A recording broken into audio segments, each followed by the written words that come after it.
안동에서 재택 치료 중이던 30대 코로나 확진자가 사흘 만에 숨지는 일이 있었습니다. 사망 하루 전 방역 당국과 병원 측에 고통을 호소했지만 병상을 배정받지 못했는데 비대면으로 진행한 증상 파악이 제대로 이루어지지 않았다는 지적이 나옵니다. 윤소영 기자입니다. 지난달 19일 안동에서 코로나19 확진 판정을 받은 35살 A씨. 확진 판정 하루 뒤 몸 상태가 급격히 나빠져 물 한 모금을 넘기기도 힘든 상태가 됐습니다. 첫날에는 요플렛만 조금 삼키다가 그 다음에 아예 아무것도 못 먹고 뭐 물도 못 마셨다고.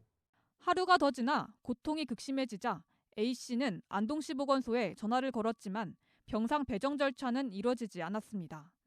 곧바로 감염병 전담병원인 안동의료원에도 연락을 취했지만 산소 호흡기를 낄 정도로 중증이어야 입원이 가능하다는 답변을 받았습니다.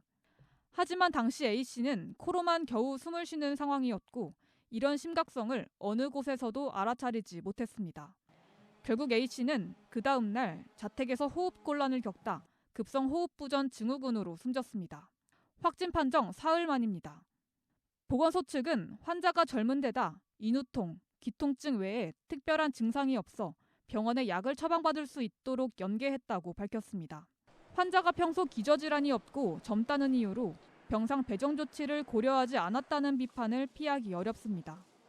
위중증 환자들을 보면 20대, 30대, 40대도 있거든요. 분명히 중증으로도 갈 수 있는 사례들이 있기 때문에 이런 것들은 좀 주의가 필요합니다. 비대면 상담의 한계가 드러난 겁니다. 풍토병으로 정착되려면 대면 진료, 진단과 치료 중심으로 변해야 되거든요. 검사 위주로 하는 정책에서 증상에 따라서 진단하고 치료하는 정책으로 바뀌어야 되는데 아직도 시간이 좀 더 필요한 것 같습니다.